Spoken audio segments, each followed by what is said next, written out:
Hi guys, this is the first part of a 5-part Docker 101 tutorial.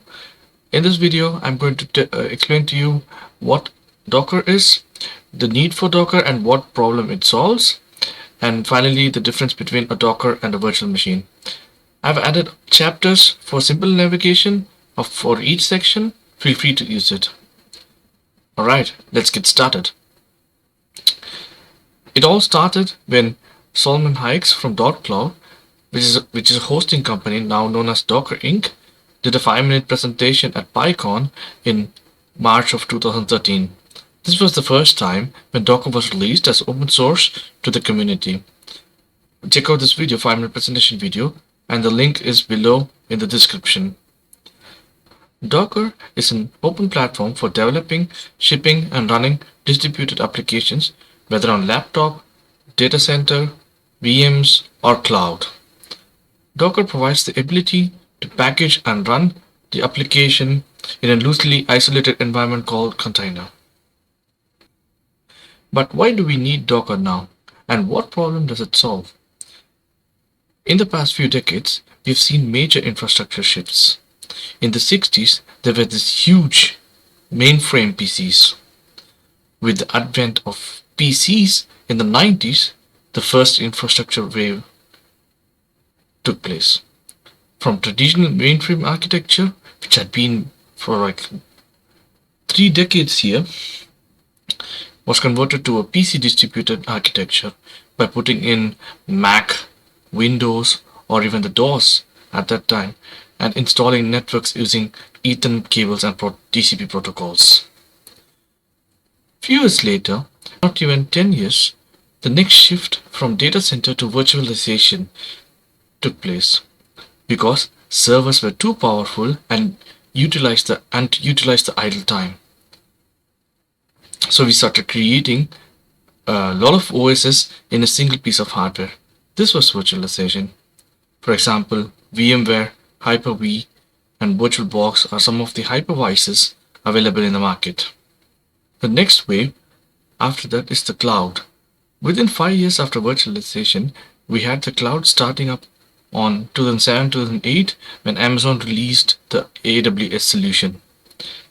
That was the first idea we had for easy, cheap, disposable compute power that we could spin up and shut down from a website. This really shifted the landscape to get to where we are now. Then we have the next wave, which is the containers. Containers also include serverless, functions as a service technology, because all these things are made possible by containers. Very soon it will become the de facto and we will be using the containers.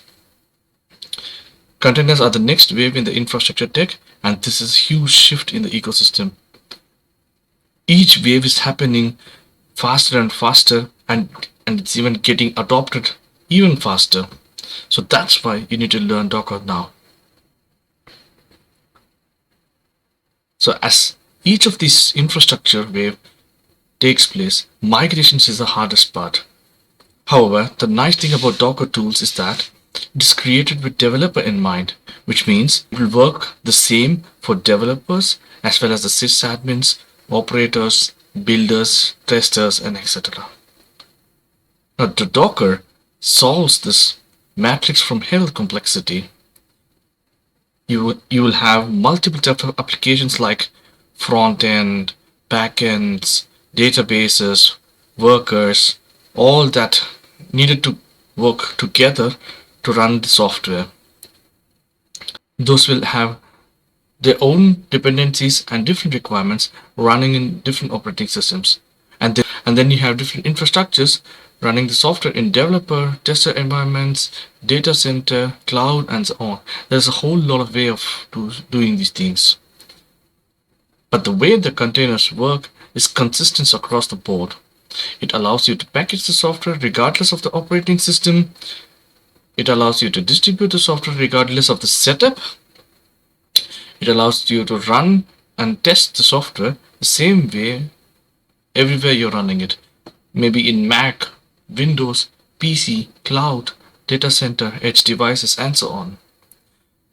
They all run the same way fundamentally when you're using Docker and this makes a lot of pain problems around the software lifecycle much easier to deal with. Now, let us look into what other problem Docker solves and what it doesn't. Docker enables more efficient use of system resources. That is, instances of containerized apps uses far less memories than virtual machines. They start up and stop more quickly, and they can be packed far more densely on their host hardware. Docker enables faster software delivery cycles. Enterprise softwares must respond quickly to changing conditions. Docker enables application portability. Where you run an enterprise application matters behind the firewall for the sake of keeping things close and secure by or out in the public cloud for easy public access and high elasticity of resources. Because Docker containers encapsulate everything an application needs to run, they allow applications to be shuttled between the environments. Any host with a Docker runtime installed can run the Docker container. Now, Docker shines for microservice architectures. One of the software patterns containers make easier is microservices, where applications are constituted from many loosely coupled components. Few problems that Docker doesn't automatically resolve. For example, Docker won't fix your security issues.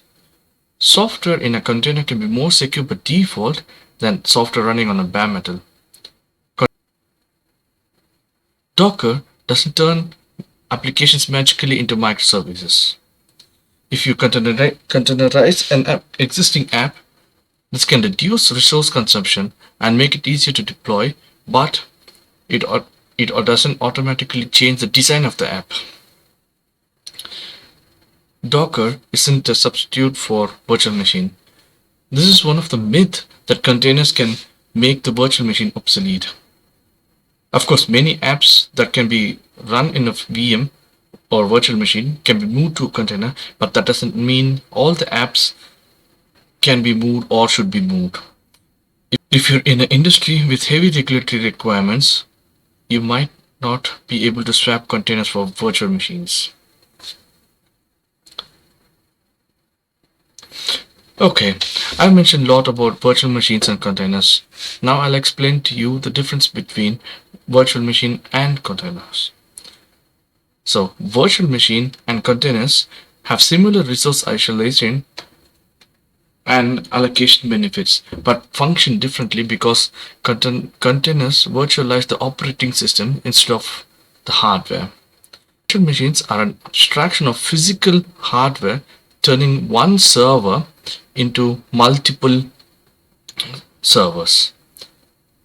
The hypervisor allows you to run multiple virtual machines on the single machine. Each virtual machine includes a copy of an operating system, libraries and binaries that can take up tens of gigabytes. This leads to slow boot up time for virtual machines. On the other hand, containers are an abstraction at the app layer that packages the code and dependencies together. Multiple containers can run on the same machine and share the OS kernel with other containers, each running as a isolated process in user space. Containers take up less space than virtual machines, typically in MBs, and can handle more applications and require few virtual machines and operating systems. To sum up, containers have a significant advantage over virtual machines. They require less space, faster boot up time, use less system resources, use less CPU and memory, and share the same kernel. So, in this part, we have learned what Docker is and why you need to learn Docker right away. Docker also solves the matrix of hell problem, and I've also shown you the difference between a Docker and a virtual machine. We have come to the end of this first part. In the next part, I'll be explaining to you the Docker engine and the architecture. For all that and more, I'll see you in the next part. Thanks for watching. Please like and subscribe my channel for more videos like this. Bye.